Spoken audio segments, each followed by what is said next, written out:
ಸಲ್ಲದ ಮಾತಾಡಿ ಹಲ್ಲಗಳೆವರು ಜನರು.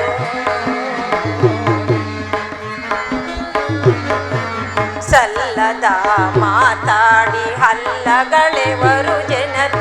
ಎಲ್ಲಿ ಹೋದರು ಈನ ಕುಲದವನು ಎನ್ನುವರು.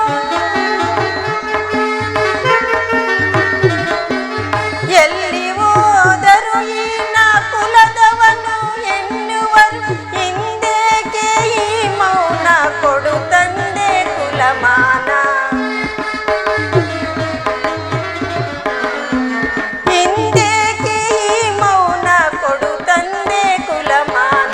ಭವರೋಗ ವೈದ್ಯಂ ಶ್ರೀ ಸೂರ್ಯ ನಮೋ. ಬಹುಜನ್ಮದಾತನೇ ನಿನಗೆ ನಮೋ. ನಿನಗೆ ನಮೋ ನಿನಗೆ ನಮೋ ನಿನಗೆ ನಮೋ.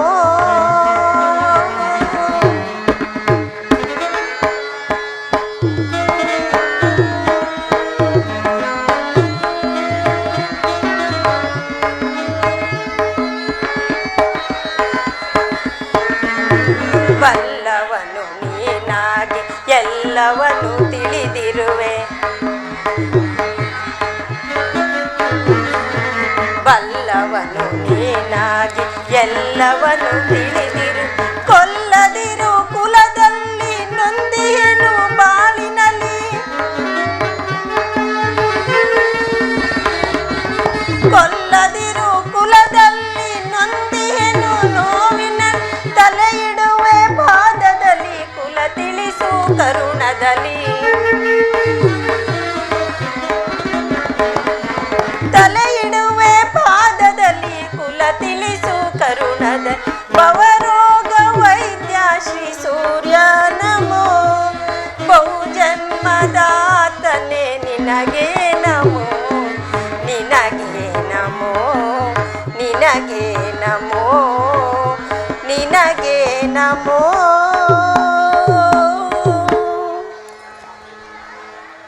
ಕೃಷ್ಣನು ಹೇಳಿದ ಸ್ಥಾನವಿದೆ. ಅಲ್ಲಿ ನಿನ್ನ ಜನ್ಮ ರಹಸ್ಯವನ್ನು ತಿಳಿಯುವೆ ಎಂದು ಹೇಳಿದನು. ಆ ರಹಸ್ಯವೇನು ದೇವ? ಭಗವಾನ್ ಭಾಸ್ಕರ, ಸೃಷ್ಟಿಯ ಮೊದಲಿಂದ ಜಗತ್ತನ್ನು ನೀನು ಬೆಳಗುತ್ತಿರುವೆ. ಆ ರಹಸ್ಯವನ್ನು ನೀನು ತಿಳಿದಿರಲೇಬೇಕು. ಸಂದೇಹದ ಅಂಧಕಾರದಿಂದ ನನ್ನನ್ನು ಉದ್ಧರಿಸು ತಂದೆ, ಉದ್ಧರಿಸು. ಓಂ ಸೂರ್ಯಾಯ ನಮಃ. ಓಂ ಭಾಸ್ಕರಾಯ ನಮಃ. ಓಂ ಸೂರ್ಯಾಯ ನಮಃ. ಕರ್ಣ ಕರ್ಣ ಭಾಸ್ಕರಾಯ ನಮಃ. ಯಾರು ತಾಯಿ ನೀನು? ಯಾರು ತಾಯಿ? ನನ್ನ ಏಕಾಗ್ರತೆಯನ್ನು ಏಕೆ ಭಂಗಪಡಿಸಿದೆ? ಕರ್ಣ, ಈ ನೀನು ಪೂಜಿಸುತ್ತಿರುವ ಸರ್ವ ಸಾಕ್ಷಿ ಸೂರ್ಯದೇವನ ಜ್ವಲಂತ ಪ್ರಭೆಯನ್ನು ನಿನಗೆ ಮೊದಲು ತೋರಿಸಿದ ಸ್ತ್ರೀ ನಾನು ಕರ್ಣ. ನೀನು ಏನು ಹೇಳುತ್ತಿರುವೆಯೋ ನನಗೆ ತಿಳಿಯದು. ಆದರೆ ನಿನ್ನ ಕಣ್ಣುಗಳಲ್ಲಿನ ಕರುಣಾ ದೃಷ್ಟಿಯು ಪ್ರಾತಃ ಸೂರ್ಯದ ಕಿರಣಗಳಂತೆ ನನ್ನ ಮನಸ್ಸಿನ ಹಿಮವನ್ನು ಕರಗಿಸುತ್ತಿರುವುದು. ಹಾಗೂ ನಿನ್ನ ಧ್ವನಿಯು ಚಿಕ್ಕಂದಿನಲ್ಲಿ ನೆಲೆಗೊಂಡು ಹೋಗಿದ್ದ ನನ್ನ ನೆನಪುಗಳನ್ನು ಪುನಃ ಚೇತರಿಸುತ್ತಿರುವುದು. ಯಾರು ತಾಯಿ ನೀನು? ನಮ್ಮಿರುವರ ಸಂಬಂಧವೇನು? ನೀನು ನನ್ನ ರಹಸ್ಯವನ್ನು ತಿಳಿಸಬಲ್ಲೆಯಾ? ಕರ್ಣ, ಈ ನಿರ್ಭಾಗ್ಯಳನ್ನು ಕುಂತಿ ಎಂದು ಕರೆಯುವರು ಮಗನೇ. ಕುಂತಿ ನನ್ನ ಶತ್ರುವಾದ ಅರ್ಜುನನ ತಾಯಿ? ಹೌದು, ನಿನ್ನ ಶತ್ರು ಅರ್ಜುನ, ಅವನ ತಾಯಿ ಕರ್ಣ ನಾನು. ಅದಕ್ಕಾಗಿ ನೀನು ನನ್ನನ್ನು ದ್ವೇಷಿಸಬೇಡ ಮಗನೇ, ನೀನು ನನ್ನನ್ನು ದ್ವೇಷಿಸಬೇಡ ಮಗನೇ. ಹಸ್ತಿನಾವತಿಯ ರಂಗವನ್ನು ಪ್ರವೇಶಿಸಿ ವೀರ ದರ್ಪದಿಂದ ಅರ್ಜುನನನ್ನು ಅಸ್ತ್ರ ಯುದ್ಧಕ್ಕೆ ಕರೆದೆ. ಆಗ ನಿನ್ನ ತೇಜ ಪುಂಜವಾದ ಮುಖವನ್ನು ನೋಡಿ ರಾಜ ಮಹಿಳೆಯರೊಡನೆ ಆಟವನ್ನು ನೋಡುತ್ತಾ ಕುಳಿತಿದ್ದ ಈ ಕುಂತಿಯ ಹೃದಯವು ಆನಂದದಿಂದ ತುಂಬಿ ತುಳುಕಾಡಿತು ಕರ್ಣ, ಆನಂದದಿಂದ ತುಂಬಿ ತುಳುಕಾಡಿತು ಮಗನೇ. ಆಚಾರ್ಯ ದ್ರೋಣನು ಹೀನ ಕುಲದ ಯೋಧರೊಡನೆ ಕಾದಲಾಗದೆಂದು ನಿಷೇಧಿಸಿದನು. ಆಗ ನಿನಗಾದ ಅಪಮಾನದಿಂದ ನೀರವವಾಗಿ ಕಣ್ಣೀರು ಸುರಿಸಿದೆ ಮಗನೇ, ನೀರವವಾಗಿ ಕಣ್ಣೀರು ಸುರಿಸಿದೆ. ಆಗ ದುರ್ಯೋಧನನು ನಿನ್ನ ಪಕ್ಷವನ್ನು ವಹಿಸಿ ಅಂಗರಾಜನ ಸಾಮಂತನಾಗಿ ಮಾಡಿದನು. ಪುನಃ ಈ ಕುಂತಿಯ ಹೃದಯವು ಆನಂದದಿಂದ ತುಂಬಿ ತುಳುಕಾಡಿತು ಮಗನೇ, ಆನಂದದಿಂದ ತುಂಬಿ ತುಳುಕಾಡಿತು ಮಗನೇ. ನಿನಗೆ ದೊರಕಿದ ರಾಜ ಮುಕುಟವನ್ನು ಅತಿರಥನ ಚರಣಗಳಲ್ಲಿ ಸಮರ್ಪಿಸಿದೆ. ಆಗ ಪಾಂಡುಪುತ್ರರು ನಕ್ಕರು. ಈ ಕುಂತಿಯು ಮಾತ್ರ ನಿನ್ನ ಪಿತೃಭಕ್ತಿಗೆ ಮೆಚ್ಚಿ ಉಚ್ಚಾದರ್ಶದಿಂದ ಪ್ರೀತಳಾದಳು ಮಗನೇ, ಉಚ್ಚಾದರ್ಶದಿಂದ ಪ್ರೀತಳಾದಳು ಮಗನೇ. ರಾಜಮಾತೆ, ನೀನು ಏಕಾಂಗಿಯಾಗಿ ಈ ಗಂಗಾ ತೀರಕ್ಕೆ ಏಕೆ ಬಂದೆ? ಕರ್ಣ, ನಿನ್ನಲ್ಲೊಂದು ಭಿಕ್ಷೆ ಇದೆ ಮಗನೇ.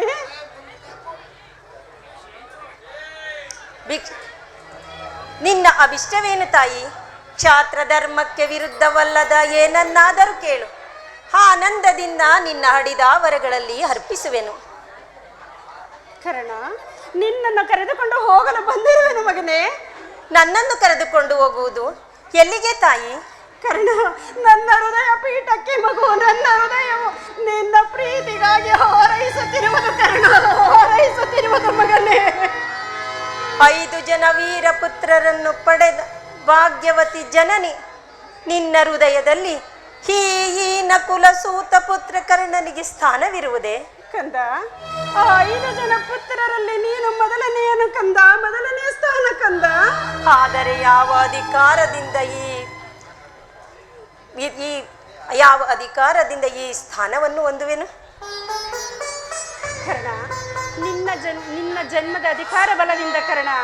ನಿಜವಾಗಿಯೂ ನಾನು ನಿನ್ನ ತಾಯಿಯು ಮಗನೇ, ನಾನು ನಿನ್ನ ತಾಯಿಯು ಮಗನೇ. ನಿಜವಾಗಿಯೂ ನೀನು ನನ್ನ ಜ್ಯೇಷ್ಠ ಪುತ್ರನು ಮಗನೇ, ನೀನು ನನ್ನ ಜ್ಯೇಷ್ಠ ಪುತ್ರನು ಮಗನೇ. ಕಂದ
ಕ್ಷಮಿಸೇ ದೇವ. ಎತ್ತ ತಾಯಿಯಿಂದ ತ್ಯಜಿಸಲ್ಪಟ್ಟು ಹತಿರಕತನಿಗೆ ಗಂಗಾ ಜಲದಲ್ಲಿ ಸಿಕ್ಕಿದನೆಂದು ಜನರು ಹೇಳುತ್ತಿದ್ದರು. ಕಳೆದು ಹೋದ ನನ್ನ ತಾಯಿಯು ಕೆಲವೊಮ್ಮೆ ಕನಸಿನಲ್ಲಿ ಅವಕುಂಠನವತಿಯಾಗಿ ಕಾಣಿಸಿಕೊಳ್ಳುತ್ತಿದ್ದಳು. ಪರದೆಯನ್ನು ಕಿತ್ತು ಅವಳ ಮುಖವನ್ನು ನೋಡುವುದರೊಳಗಾಗಿ ನನಗೆ ಎಚ್ಚರವಾಗುತ್ತಿತ್ತು. ಕಳೆದು ಹೋದ ನನ್ನ ತಾಯಿ ಇಂದು ಕನಸಿನ ರೂಪದಲ್ಲಿ ನನ್ನ ಕಣ್ಣ ಮುಂದೆ ನಿಂತಿರುವಳು. ಇದೇನು ಕನಸೇ? ಇಲ್ಲ, ಎಚ್ಚರದಲ್ಲಿ ನಾನು ಕನಸು ಕಾಣುತ್ತಿರುವೆನೆ. ನೋಡು ದೇವಿ, ಸಂಜೆಯು ಕಳೆದು ഇരുಳಿನ ಮುಸುಕಿನ ನದಿಯ ಆ ಚೀನ ದಡದಲ್ಲಿ ನಿನ್ನ ಮಕ್ಕಳ ಅಸಂಖ್ಯಾತ ಸೈನ್ಯವು ದೀಪಗಳಿಂದ ರಾರಾಜಿಸುತ್ತಿರುವುದು. ಮತ್ತೊಂದು ಪಾರ್ಶ್ವದಲ್ಲಿ ಕೌರವರ ದೀಪಾಲಂಕಾರಗಳು ರಾರಾಜಿಸುತ್ತಿರುವು. ನಾಳೆ ಪ್ರಾತಃ ಕಾಲ ಪ್ರಾರಂಭವಾಗುವ ಕುರುಕ್ಷೇತ್ರ ಮಹಾಯುದ್ಧದಲ್ಲಿ ಉಭಯ ಸೈನ್ಯಗಳು ಹೋರಾಡಬೇಕಿವೆ. ಆದರೆ ಯುದ್ಧದ ಇಂದಿನ ರಾತ್ರಿ ನನ್ನ ಶತ್ರುವಾದ ಅರ್ಜುನನ ತಾಯಿಯು ನನ್ನ ಕಣ್ಮುಂದೆ ಬಂದು ನಿಂತು ಅವಳ ಮಾತೃ ಪ್ರೇಮದಿಂದ ನನ್ನ ಮಾತೃ ಪ್ರೇಮವನ್ನು ಎಚ್ಚರಿಸುತ್ತಿರುವಳು. ಇದರಿಂದ ಚೇತನಗೊಂಡ ನನ್ನ ಹೃದಯವು ನನ್ನ ವೈರಿಗಳಾದ ಪಾಂಡುಪುತ್ರರನ್ನು ಸಹೋದರರೆಂದು ಆಲಂಗಿಸಲು ತವಕಿಸುತ್ತಿರುವುದು ತಾಯಿ, ತವಕಿಸುತ್ತಿರುವುದು ತಾಯಿ. ಕರ್ಣ,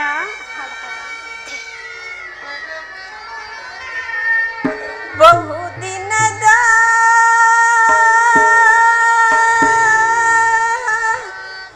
ಬಯಕೆ ಫಲಿಸಿತಮ್ಮ,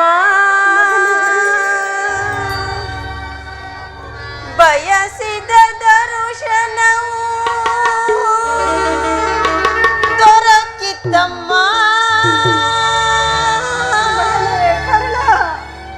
ಬಹುದಿನದ ಬಯಕೆ ಫಲಿಸಿತಮ್ಮ, ಬಯಸಿದ ದರ್ಶನವು ದೊರಕಿತಮ್ಮ, ಬಹುದಿನದ ಬಯಕೆ ಫಲಿಸಿತಮ್ಮ.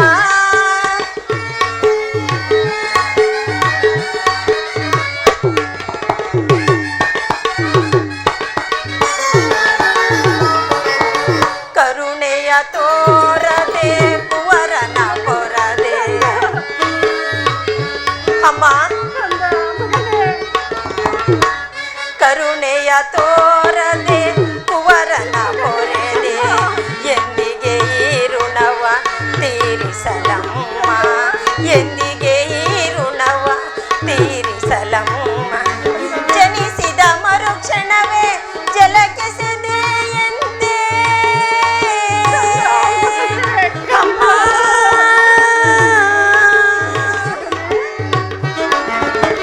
ಜನಿಸಿದ ಮರುಕ್ಷಣವೇ ಜಲಕ್ಕೆ ಸೆದೆಯಂತೆ ಮಗುವಮ್ಮ ನಾನಾಗ ಏನೊಂದನು ಹರಿಯೇ, ಮಗುವಮ್ಮ ನಾನಾಗ ಏನೊಂದನು ಹರಿಯೇ, ಬಹುದಿನದ ಬಯಕೆ ಫಲಿಸಿತಮ್ಮ, ಬಯಸಿದ ದರ್ಶನವು ದೊರಕಿತಮ್ಮ, ಬಹುದಿನದ ಬಯಕೆ ಫಲಿಸಿತಮ್ಮ. ಅಮ್ಮ, ಮಗನೇ ಕರ್ಣ,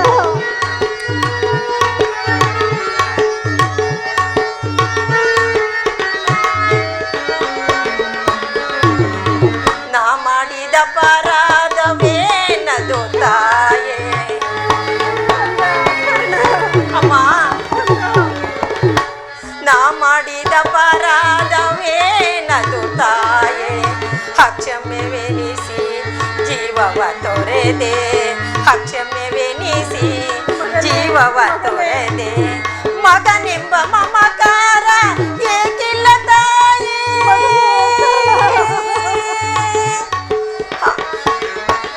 ಮಗನೆಂಬ ಮಮಕಾರ ಏಕಿಲ್ಲ ತಾಯೇ, ಐವರ ಮಾತೆ ನಿನಗಿವುದೇ ಕೊರತೆ, ಐವರ ಮಾತೆ ನಿನಗಿವುದೇ ಕೊರತೆ, ಬಹುದಿನದ ಬಯಕೆ ಫಲಿಸಿತಮ್ಮ, ಬಯಸಿದ ದರ್ಶನವು ದೊರಕಿತಮ್ಮ, ಬಹುದಿನದ ಬಯಕೆ ಫಲಿಸಿತಮ್ಮ, ಫಲಿಸಿತಮ್ಮ, ಫಲಿಸಿತಮ್ಮ.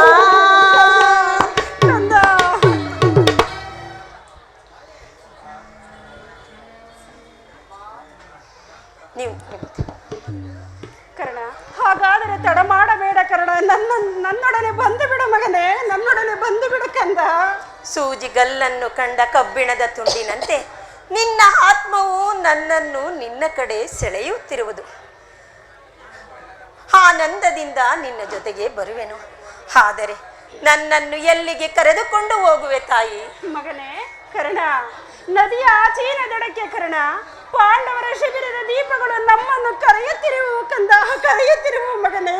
ಅಲ್ಲಿ ನಾನು ನನ್ನ ಕಳೆದು ಹೋದ ತಾಯಿಯನ್ನು ಪುನಃ ಪಡೆಯುವನೇ? ಖಂಡಿತವಾಗಿಯೂ ಪಡೆಯಬೇಕಂತ, ಖಂಡಿತವಾಗಿಯೂ ಪಡೆಯುವೆ ಮಗನೇ.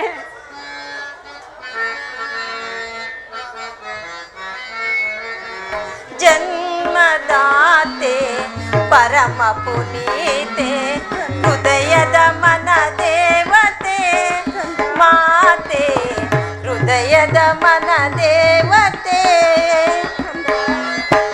ಅಮ್ಮ.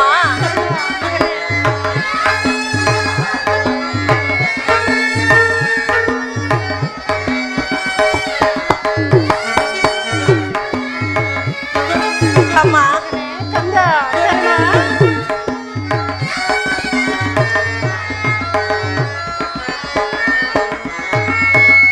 ಐವರ ಮಕ್ಕಳ ಮುತ್ತು ಕೊಟ್ಟು ಸಲಹಿದೆ,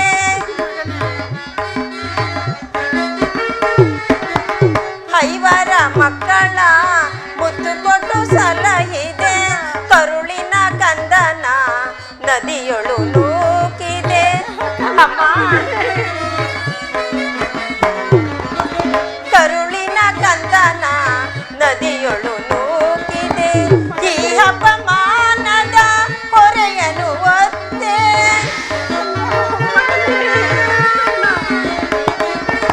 ಈ ಅಪಮಾನದ ಹೊರೆಯನು ಒತ್ತೆ, ಅಂದೇ ಎನ್ನನು ಕೈ ಬಿಟ್ಟೆ,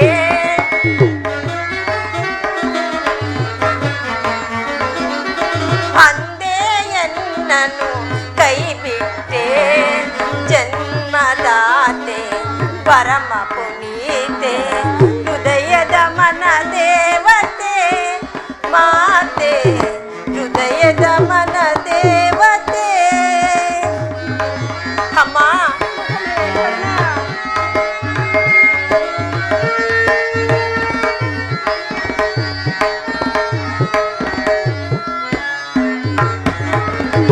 ನೀನ್ನ ಕರೆದರು ನಾ ಬರಲಾರೆ,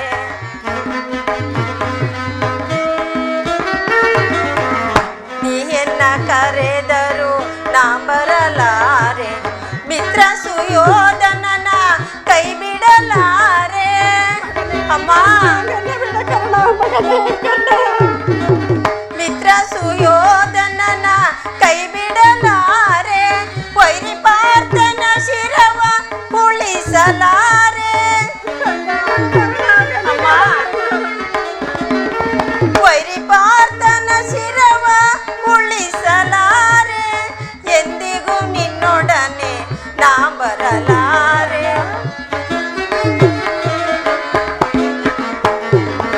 ಎಂದಿಗೂ ನಿನ್ನೊಡನೆ ನಾ ಬರಲಾರೆ. ಜನ್ಮದಾತೆ ಪರಮ ಪುನೀತೆ ಹೃದಯದ ಮನ ದೇವತೆ ಮಾತೆ, ಹೃದಯದ ಮನ ದೇವತೆ.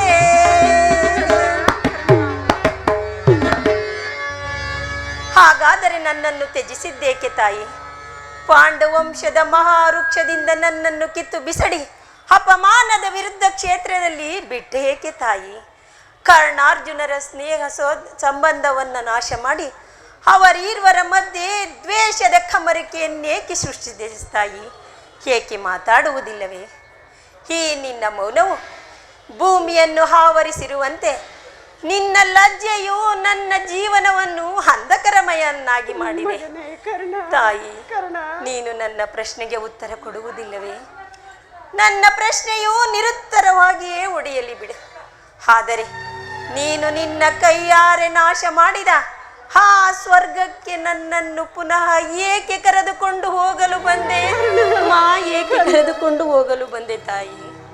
ಕುಮಾರ, ನಿನ್ನ ನಿಂದನೆಗಳಿಗಿಂತ ಸಾವಿರ ಪಾಲು ಕಠಿಣವಾದ ಹಿಂಸಾತ್ಮಕ ಘೋರ ಶಾಪದಿಂದ ಜರ್ಜರಿತಳಾಗಿರುವೆನು ಮಗನೇ, ಜರ್ಜರಿತಳಾಗಿರುವೆನು.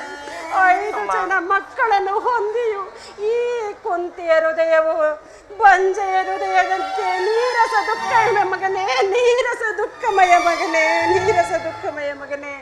ಆ ನಿನ್ನ ತಾಯಿಯ ಕಾರ್ಯಕ್ಕಾಗಿ ನೀನು ಒಂದು ಮಾತನಾಡಲು ಶಕ್ತನಾಗಿರಲಿಲ್ಲ ಕರ್ಣ, ಶಕ್ತನಾಗಿರಲಿಲ್ಲ ಕರ್ಣ. ಅವಳನ್ನು ಕ್ಷಮಿಸು ಕರ್ಣ, ಅವಳನ್ನು ಕ್ಷಮಿಸು ಕರ್ಣ. ನಿನ್ನ ಕ್ಷಮೆಯೇ ಅವಳ ಶಿಕೆಯು ದಗ್ಧವಾಗಲಿ ಮಗನೇ, ದಗ್ಧವಾಗಲಿ ಕಂದ, ದಗ್ಧವಾಗಲಿ ಮಗನೇ. ನಾನು ನಿನ್ನನ್ನು ಕ್ಷಮಿಸುವೆನು ತಾಯಿ. ನನ್ನ ಕ್ಷಮೆಯು ಪವಿತ್ರ ಗಂಗಾ ಜಲದಂತೆ ನಿನ್ನ ದುಃಖ ದಾಹವನ್ನು ದಮನ ಮಾಡಲಿ.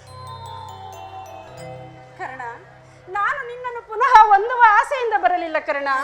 ನಿನ್ನ ಜನ್ಮಗತವಾದ ಕುಲಮಾನ ಗೌರವಗಳನ್ನು ಪುನಃ ನಿನಗೆ ಕೊಡಿಸಲು ಮಗನೇ. ನಾನು ಸೂತಪುತ್ರನಾಗಿಯೇ ಬೆಳೆದೆನು, ಸೂತಪುತ್ರನಾಗಿಯೇ ಉಳಿಯುವನು. ನನಗೆ ಮತ್ತಾವ ಗೌರವಗಳು, ಹೆಚ್ಚಿನ ಗೌರವಗಳು ಬೇಡ ತಾಯಿ, ಬೇಡ. ಕರ್ಣ, ಅಸ್ಥಿನಾವತಿಯ ರಾಜ ಸಿಂಹಾಸನವನ್ನು ನಿನ್ನದು ಕಂದ. ನೀನದನ್ನು ಪುನಃ ಪಡೆದುಕೊಳ್ಳಲು ಪ್ರಯತ್ನಿಸು ಮಗನೇ, ಪುನಃ ಪಡೆದುಕೊಳ್ಳಲು ಪ್ರಯತ್ನಿಸು ಕರ್ಣ. ಸಾಮಾನ್ಯ ಮನುಷ್ಯನಿಗೂ ಸಿಗುವ ಮಾತೃ ಪ್ರೇಮವನ್ನು ಕೊಡದೆ ನಿರಾಕರಿಸಿದ ನೀನು ಈಗ ಈ ರಾಜ್ಯ ಲೋಭವನ್ನು ತೋರಿಸಿವೆ ತಾಯಿ. ಎಳೆತನದಲ್ಲಿ ನೀನು ನಿಷ್ಕರುಣೆಯಿಂದ ಕಡಿದು ಹಾಕಿದ ಆ ಬಂಧು ಪ್ರೇಮದ ಸಸಿಯು ಈಗ ಒಣಗಿ ಹೋಗಿದೆ. ಅದು ಪುನಃ ಚಿಗುರುವುದಿಲ್ಲ ತಾಯಿ, ಪುನಃ ಚಿಗುರುವುದಿಲ್ಲ. ನಾವು ಪಾಪ ಬೀಜವನ್ನು ಬಿತ್ತುವಾಗ ತಿಳಿಯುವ ಕರ್ಣ, ಅದು ಅಲ್ಪವಾದದ್ದೆಂದು. ಆದರೆ ವಿಧಾತನ ನಿಯಮವೇ ಬೇರೆ ಮಗನೇ, ವಿಧಾತನ ನಿಯಮವೇ ಬೇರೆ. ನಾವು ಹಾಕಿದ ವಿಷ ಬೀಜವು ಮೊಳೆತು ಮರವಾಗಿ ತನ್ನ ನದಿಯಲ್ಲಿ ಬಿಟ್ಟ ಅನಾಥ ಶಿಶುವು ತನ್ನ ಸಹೋದರರನ್ನೇ ಕೊಲ್ಲುವ ಕಾಲ ರಾಕ್ಷಸನಾಗಿ ಆವರಿಸಿದೆ ಕರ್ಣ. ದುಃಖಿಸಬೇಡ ತಾಯಿ. ಇಂದು ನಡೆಯುವ ಕುರುಕ್ಷೇತ್ರ ಮಹಾಯುದ್ಧದಲ್ಲಿ ಪಾಂಡವರು ವಿಜಯಶಾಲಿಗಳಾಗುವರೆಂದು ನನ್ನ ಅಂತರಾತ್ಮವು ನುಡಿಯುತ್ತಿರುವುದು. ನಾನು ಅಶಾಂತಿಯ ವಿಫಲ ಕದಮ್ನವನ್ನು ಹುಡುಕುತ್ತಿರುವುದೆಂದು ನೀನು ಬಲ್ಲೆ. ಆದರೆ ನನ್ನ ಸ್ನೇಹಿತನನ್ನು ಮಾತ್ರ ತೊರೆಯುವಂತೆ ಹೇಳಬೇಡ. ನಾನು ವೈಭವದಲ್ಲಿ ಅವನಿಗೆ ಗೆಳೆಯನಾಗಿದ್ದೆನು. ಮುಂದೆ ಒದಗುವ ದುರ್ಗತಿಯನ್ನು ಆನಂದದಿಂದ ಎದುರುಗೊಳ್ಳುವೆನು. ನೋಡು ದೇವಿ, ಇಂದು ನಡೆಯುವ ಕುರುಕ್ಷೇತ್ರ ಮಹಾಯುದ್ಧದಲ್ಲಿ ಪಾಂಡವರು ವಿಜಯಶಾಲಿಗಳಾಗಲಿ. ನಾನು ನಿನಗೆ ಅಭಿವಚನವನ್ನು ನೀಡುವೆನು. ಅರ್ಜುನನನ್ನು ಹೊರತುಪಡಿಸಿ ಇನ್ನುಳಿದ 4 ಮಕ್ಕಳ ಮೇಲೆ ನಾನು ಕೈ ಮಾಡುವುದಿಲ್ಲವೆಂದು. ಕರ್ಣ, ನಾನು ನಿನ್ನನ್ನು ಇನ್ನು ಹೆಚ್ಚಿಗೆ ನೋಯಿಸಲಾರೆ ಮಗನೇ. ಕಡೆಯದಾಗಿ ನನ್ನದೊಂದು ಮಾತು ನಡೆಸಿಕೊಡುವೆಯ ಕಂದ? ಹೇಳು ತಾಯಿ, ನಡೆಸಿಕೊಡುವೆನು. ಸರ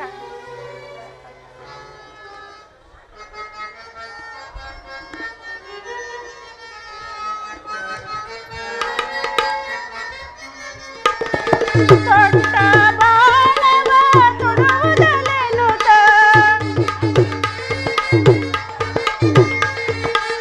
ತೊಟ್ಟ ಬಾಳವ ತೊಡುವುದಲೆನುತ, ದಿಟ್ಟತನದಿ ಬೆಳ್ತಟ್ಟಲೆ ಹೋಗುವೆ, ದಿಟ್ಟತನದಿ ಬೆಳ್ತಟ್ಟಲೆ ಹೋಗುವೆ.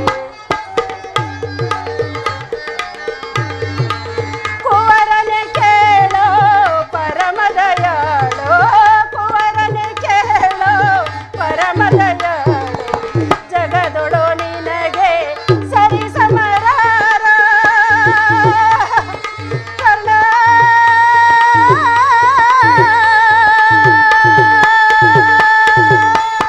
ಕರ್ಣ, ಈ ಜಗದೊಳಗೆ ನಿನಗೆ ಸರಿಸವರು ಯಾರು ಮಗನೇ? ಕರ್ಣ, ಈಗ ನಡೆಯುವ ಕುರುಕ್ಷೇತ್ರ ಯುದ್ಧದಲ್ಲಿ ತೊಟ್ಟ ಬಾಣವನ್ನು ತೊಡಬೇಡ ಮಗನೇ. ಇದು ನಿನ್ನ ತಾಯಿಯ ಪ್ರತಿಜ್ಞೆ ಕಂದ. ಹಾ ದುರ್ಯೋಧನ, ಹೀಗಿಂದೀಗಲೇ ನೀನು ಕೆಟ್ಟೆ. ಇಂದ್ರನು ಮೋಸದಿಂದ ಕವಚವನ್ನು ಅಪಹರಿಸಿದನು. ವಿದುರನು ಸಭೆಯಲ್ಲಿ ಬಿಲ್ಲನ್ನು ಮುರಿದು ಬಿಸಾಡಿದನು. ಈಗ ಎತ್ತ ತಾಯಿಯಾದ ನೀನು ತೊಟ್ಟ ಬಾಣವನ್ನು ತೊಡಬೇಡವೆಂದು ವಾಗ್ದಾನ ತೆಗೆದುಕೊಂಡಿರುವೆ. ನಿನ್ನಿಷ್ಟದಂತಾಗಲಿ ತಾಯಿ. ಆದರೆ ಕಡೆಯದಾಗಿ ನನ್ನದೊಂದು ಮಾತನ್ನು ನಡೆಸಿಕೊಡುವೆಯಾ? ಹೇಳು ಕಂದ. ಇಂದು ನಡೆಯುವ ಕುರುಕ್ಷೇತ್ರ ಮಹಾಯುದ್ಧದಲ್ಲಿ ನಾನೊಂದು ವೇಳೆ ವಿಧಿವಶನಾದರೆ ಆ ವಿಧಾನ ಕಾರ್ಯಗಳನ್ನು ಸತ್ಯಸಂಧನನಾದ ಧರ್ಮರಾಯನ ಕೈಯಿಂದಲೇ ನಡೆಸಿಕೊಡಬೇಕೆಂದು ಬೇಡಿಕೊಳ್ಳುವೆನು ತಾಯಿ, ಬೇಡಿಕೊಳ್ಳುವೆ. ಹೇಳುವೆನು ಕಂದ, ಕಂದ ನಡೆಸಿಕೊಡುವಂತೆ ಹೇಳುವೆನು ಕಂದ ಕರ್ಣ. ಅಮ್ಮ ನಿನ್ನ ಮಗವನು ಯುಗದಿ ಕಾಣಲಹುದೆ ಎಂದು. ಅಮ್ಮ ನಿನ್ನ ಮಗವನು ಯುಗದಿ ಕಾಣಲಹುದೆ ಎಂದು. ಬಗೆ ಬಗೆಯಳು ನೊಂದು ಕಣ್ಣೀರ ಕರೆದೆ.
ಇದೆಂತಹ ದುಶ್ಶಕುನ!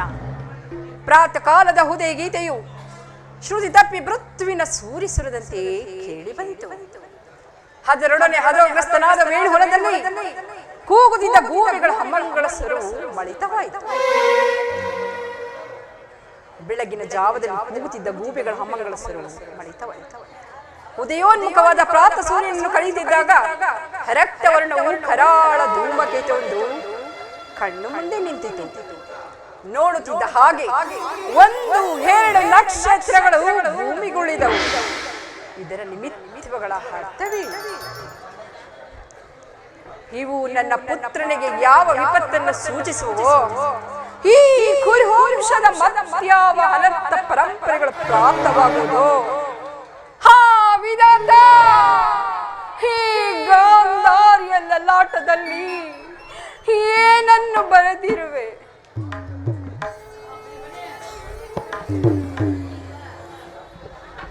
ಅಮ್ಮ, ಈ ದಿನ ನಾನು ಯುದ್ಧಕ್ಕೆ ಹೊರಟಿದ್ದೇನೆ. ನನಗೆ ಆಜ್ಞೆಯನ್ನು ಕೊಡ್ತಾಯಿ. ಯುದ್ಧ? ಎಂತ ಕೆಟ್ಟ ಸುದ್ದಿ ಕುಮಾರ! ಯುದ್ಧಕ್ಕೆ ಅನುಮತಿಯನ್ನು ಕೊಟ್ಟವರಾರು? ಅಮ್ಮ, ಈ ಬಾಹುಬಲಿ ಶಕ್ತಿ ಇರುವವರೆಗೂ ಈ ದುರ್ಯೋಧನನು ಯುದ್ಧದ ಸಲುವಾಗಿ ಯಾರ ಆಜ್ಞೆಯನ್ನು ಬೇಡುವುದಿಲ್ಲ ತಾಯಿ. ಕುರುಕ್ಷೇತ್ರದಲ್ಲಿ ನಮ್ಮ ಸಮಸ್ತ ಸೈನ್ಯವು ಸಮ್ಮಿಳಿತವಾಗಿರುವುದು ನಿನಗೆ ತಿಳಿಯದಿಲ್ಲವೇ ಜನನಿ? ತಿಳಿದಿರಲು ಅದು ನಿನ್ನ ಡಾಂಬಿಕ ಪ್ರದರ್ಶನದ ಪರಾಮವೆಂದು ಪಾಂಡವರನ್ನು ಮೋಸದಿಂದ ಹೂಡಿ ಆಟವೆಂದು ಭಾವಿಸಿದ್ದೇನೆ. ಧರ್ಮ, ನೀತಿ, ಮನುಷ್ಯತ್ವಕ್ಕೆ ತಿಲಾಂಜಲಿಯನ್ನು ಕೊಟ್ಟು ನೀನು ನಿಜವಾಗಿ ಯುದ್ಧವನ್ನು ಪ್ರಾರಂಭಿಸಿ ಎಂದು ಮಾತ್ರ ತಿಳಿದಿರಲಿಲ್ಲ ಕುಮಾರ. ಅಮ್ಮ, ಯುದ್ಧವು ಕ್ಷತ್ರಿಯನ ರಕ್ತ.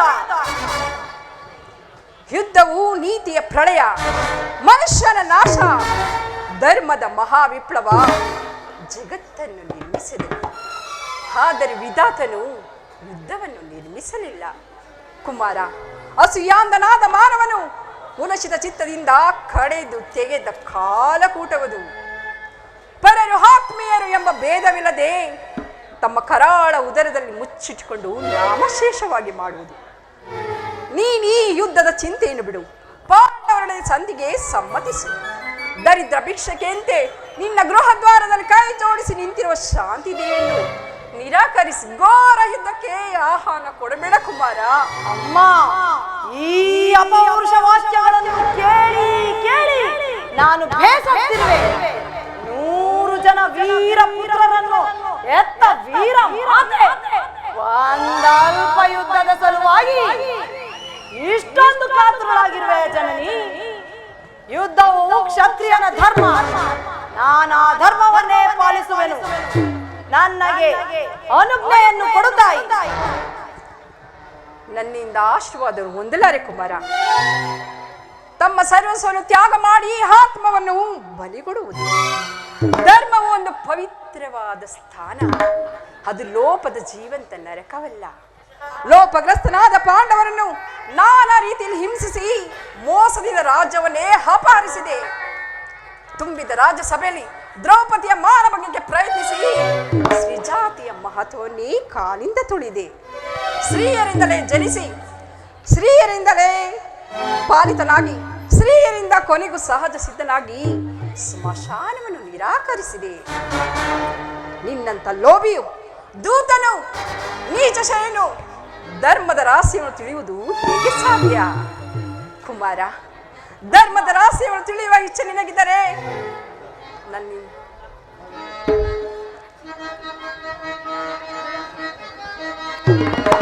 ದುಡುಕಿನಿ ಕೆಡಬೇಡ, ಕೆಳು ಕಲಾಸಿಸಬೇಡ ಕುಮಾರ. ದುಡುಕಿನಿ ಕೆಡಬೇಡ, ಕೆಳು ಕಲಾಸಿಸಬೇಡ. ಗುರು ಪಾಂಡವರ ದ್ವೇಷವೆನಿಸಬೇಡ. ದುಡುಕಿನಿ ಕೆಡಬೇಡ, ಕೆಳು ಕಲಾಸಿಸಬೇಡ. ಗುರು ಪಾಂಡವರ ವೇಷವೆನಿಸಬೇಡ.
ಎದುರಿಗೆ ಕುಳಿತಿರುವುದು ಕ್ಷತ್ರಿಯ ಧರ್ಮವಂತಿರಲಿ ತಾಯಿ, ಮಾನವ ಧರ್ಮವೂ ಕೂಡ ಅಲ್ಲ. ನನ್ನ ಪದ್ಧತಿ ಭಾನುಮತಿಗಾಗಲಿ, ನನ್ನಂತಪುರದ ಒಬ್ಬ ಸಾಮಾನ್ಯ ಚೀಟೆಗಾಗಲಿ ಎಂತ ಅಪಮಾನವಾಗಿದ್ದರೆ ನಾನೇನು ಮಾಡುತ್ತಿದ್ದೆ ಬಲ್ಲೆಯ ಜನನಿ? ಏನು ಮಾಡುತ್ತಿದ್ದೆ ಕುಮಾರ? ಬಣವನ್ನು ನಿರಾಕರಿಸಿ ಸಮಗ್ರ ಪೃಥ್ವಿಯೇ ಎದುರಿಗೆ ಬಂದು ನಿಂತಿದ್ದರು ಸರಿಯೇ, ಲೆಕ್ಕಿಸದೆ ಅಪಮಾನದ ಪ್ರತಿರೋಧವನ್ನು ನೀಡುತ್ತಿದ್ದೆ. ಆದರೆ ಆ ಧರ್ಮಧುರೀಣರಾದ ಪಾಂಡವರು ಮಾಡಿದ್ದೇನು ತಾಯಿ? ಒಬ್ಬ ನಿಸ್ಸಹಾಯಕ ಏಡಿಯೂ ಕೂಡ ಒಪ್ಪದಂತಹ ತಾಟಸ್ಥ ಭಾವ. ಅದಕ್ಕೋಸ್ಕರನೇ ತಾಯಿ ಆ ಪಾಂಡವರಲ್ಲಿ ನನಗೆ ಅಷ್ಟೊಂದು ದ್ವೇಷ. ಅವರು ಭರತ ವಂಶಗಳ ಸ್ವರೂಪರು. ಅವರನ್ನು ಸಂಪೂರ್ಣವಾಗಿ ನಾಶ ಮಾಡಿ ಶಂತನು ಋಷ್ಯಂತಾದಿ ನಮ್ಮ ಪೂರ್ವಜರ ಪುಣ್ಯ ಸ್ಮೃತಿಯನ್ನು ದುಷ್ಕೀರ್ತಿ ಕಳಂಕದಿಂದ ಉದ್ಧಾರ ಮಾಡುವುದೇ ಈ ಯುದ್ಧದ ಉದ್ದೇಶ. ನಾನದರ ಸಲುವಾಗಿ ದೀಕ್ಷಾಬದ್ಧನಾಗಿರುವೆ. ನನ್ನನ್ನು ಅರಸಿ ನನಗೆ ಅನುಜ್ಞೆಯನ್ನು ಕೊಡುತ್ತಾಯಿ. ನನ್ನಿಂದ ಆಶೀರ್ವಾದವನ್ನು ಹೊಂದಲಾರೆ ಕುಮಾರ. ಈ ಜ್ಞಾತಿ ಹಿಂಸೆಗೆ ನನ್ನ ಶುಭಕಾಮನೆಯು ಅಷ್ಟೊಂದು ಅಗತ್ಯವೇ? ನೀನದನ್ನು ಹೊಂದಲಾರೆ. ದುಷ್ಟ ಆತ್ಮಚಾರಕ್ಕೆ ಅನುಜ್ಞೆಯನ್ನು ಕೊಡುವ ಮೊದಲು ನನ್ನ ಕಂಠವನ್ನು ಬಂಧಿಸಿ ವಾಕ್ಸ್ಫೂರ್ತಿಯು ನಾಶವಾಗುವಂತೆ ಮಾಡುವೆನು. ಏಕೆಂದರೆ ನನ್ನ ಕಂಠದಿಂದ ಆಶೀರ್ವಾದ ಹೊರಬೀಳುವ ಮೊದಲು ಹುತ್ತಪ್ತ ಹೃದಯದ ದಾವಾಗ್ನಿಯಲ್ಲಿ ಕಾದು ಅಗ್ನಿ ದೃಷ್ಟಿಯಂತೆ ಅದು ನಿನ್ನ ಮಸ್ತಕವನ್ನು ಸುಡುವುದು. ವಿರುದ್ಧ ದೈವಾಂತಹ ಅಭಿಶಾಪದಂತೆ ನಿನ್ನನ್ನು ಹೆಜ್ಜೆ ಹೆಜ್ಜೆಗೂ ಹಿಂಬಾಲಿಸುವುದು. ನೀನದನ್ನು ಬಯಸಬೇಡ ಪುತ್ರ. ನನ್ನಿಂದ ಆಶೀರ್ವಾದವನ್ನು ಹೊಂದಲಾರೆ. ಪುತ್ರ, ನನ್ನ ಕಾಳ್ಗಿಚ್ಚನ್ನು ಊದಿ ಹುರಿ ಮಾಡಬೇಕೆ? ಅಗ್ನಿಮಯ ಶಿಲಾವರ್ಷವನ್ನು ಸುರಿಸುವ ಗಿರಿಕಂದವನ್ನು ಪ್ರಯತ್ನ ಪೂರ್ವಕವಾಗಿ ಭೇದಿಸಲೇಕೆ? ದುರ್ಯೋಧನ, ನನ್ನಿಂದ ಆಶೀರ್ವಾದವನ್ನು ಹೊಂದಲಾರೆ. ನನಗೆ ನಿನ್ನ ಮುಖವನ್ನು ನೋಡಲು ಇಷ್ಟವಿಲ್ಲ. ಹೊರಟು ಹೋಗು.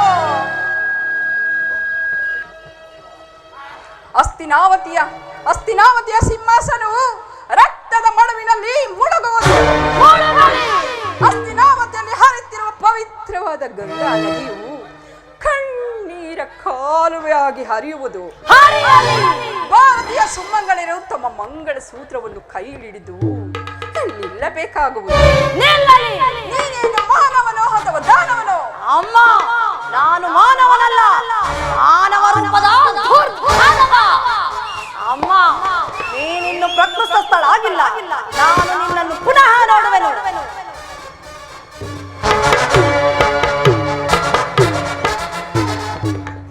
ವಿಧಾತ, ಈ ತಾಯಿಯ ಹೃದಯವೆಂತಹ ವಿಚಿತ್ರ ವಸ್ತುವಿನಿಂದ ನಿರ್ಮಿಸಿದೆ ಪ್ರಭುವು.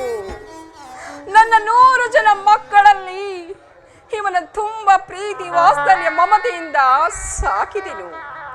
ಆದರೆ ಇವನು ನನ್ನ ಮಾತನ್ನೇ ಕೇಳ್ತಿಲ್ಲ. ನಾನಿವನನ್ನು ತ್ಯಜಿಸಲಾರೆ. ಕುಮಾರ, ಪುತ್ರ, ನನ್ನ ಸಮೀಪಕ್ಕೆ ಬಾ ಕುಮಾರ.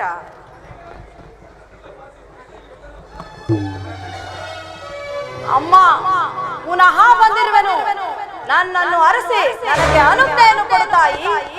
ಈ ಗಾಂಧಾರಿ ಅಗ್ನಿಮಯ ಸ್ಪರ್ಶದಿಂದ ಹುಲ್ಲು ಕಡ್ಡಿ ಕೂಡ ವಜ್ರ ಇದಕ್ಕಿಂತ ಕಠಿಣವಾಗುವುದು. ಹೋಗು ಕುಮಾರ, ಅಪ್ರತಿಮ ಪೌರುಷವರ ನೀನು ರಣರಂಗದಲ್ಲಿ ಹೋರಾಡು. ಯಾರಲ್ಲಿ ಧರ್ಮವಿರುವುದೋ ಅವರಿಗೆ ಜಯವಾಗುವುದು. ಪ್ರಿಯತನೆಯ ಯಶೋವಂತನಾಗು.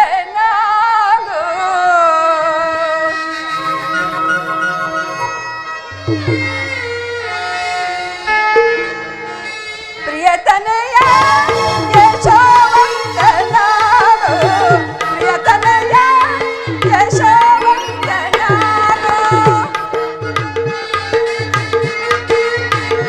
ಕುಮಾರ, ಅಮ್ಮ.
ಚಂಬಕ್ಕನ್ನ ರಸನ